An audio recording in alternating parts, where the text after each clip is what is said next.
Promesse biblique du jour. Dans Galates chapitre 5 verset 1, il est écrit « C'est pour la liberté que Christ nous a affranchis.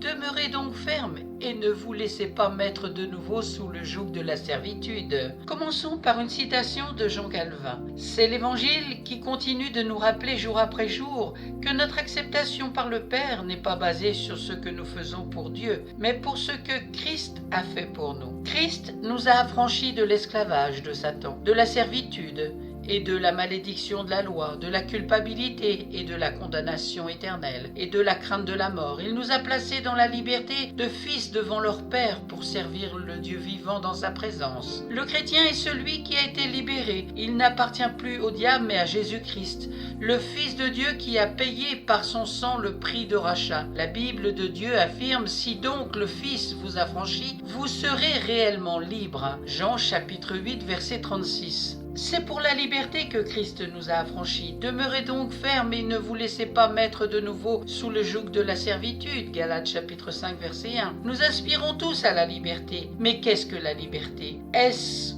une absence totale de contraintes, comme on le pense souvent? Est-ce le fait de pouvoir faire ce qu'on veut? L'état de l'homme devant Dieu est donc celui de pécheur, car tous ont péché et sont privés de la gloire de Dieu. Romains chapitre 3 verset 23. L'homme est esclave du péché. Il sert Satan. Il est rebelle aux lois de Dieu. Il a peur de la mort. Il ne connaît rien de la sainte présence de Dieu et il tremble en entendant parler du retour du Seigneur venant du ciel. Nous sommes tous ainsi par nature. Ceux qui se livrent sans restriction à leurs penchants finissent souvent seuls et malheureux. Ils se croyaient libres pourtant, mais ils doivent apprendre que dès leur naissance, ils sont esclaves du péché et incapables de se délivrer eux-mêmes. Nous ne sommes pas tous sous l'emprise de l'alcool, de la drogue, de l'argent, du jeu, du sexe ou bien d'autres addictions. Mais voilà ce que dit Jésus et qui s'applique à chacun de nous. Ce qui sort de l'homme, voilà ce qui souille l'homme, car c'est du dedans du cœur des hommes que sortent mauvaises pensées, fornication, vol, meurtre, adultère, cupidité, méchanceté, fraude, impudicité, œil méchant,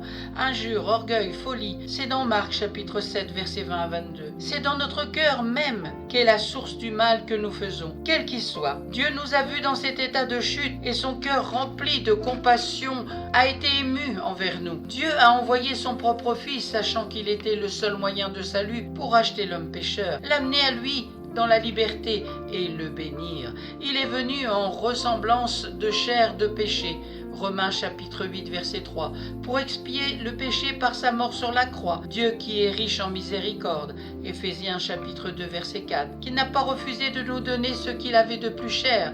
Il a donné son Fils unique, afin que quiconque croit en lui ne périsse pas, mais qu'il ait la vie éternelle. Jean 3 16. C'est ainsi que Christ est descendu dans ce monde, où il a été l'homme de douleur, allant jusqu'à la mort de la croix, pour élever l'homme pécheur jusqu'à dans les hauteurs de la gloire éternelle. Seul Jésus-Christ, tenté lui aussi par le diable, a démontré son absolue perfection en le repoussant par la parole de Dieu. Et vous pouvez lire cette histoire dans Luc chapitre 4 versets 2 à 13. Jésus dans sa vie par exemple a montré ce qu'était la vraie liberté.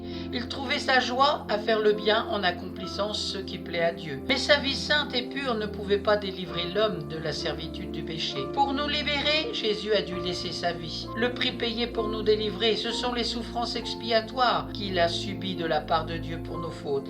Jésus est notre grand libérateur. Plaçons notre confiance en lui. Si donc le Fils nous a franchis, vous serez réellement libres. Jean chapitre 8 verset 36. C'est pour la liberté que Christ nous a affranchis. Demeurez donc fermes et ne vous laissez pas mettre de nouveau sous le joug de la servitude. C'est dans Galates chapitre 5 verset 1. Merci d'avoir pris du temps pour écouter Promesse biblique du jour et la parole de Dieu. Aujourd'hui c'est pour la liberté que Christ nous a affranchis. Amen. Je vous souhaite bon courage pour pouvoir poursuivre la méditation de la parole de Dieu. Et je vous donne rendez-vous à très bientôt.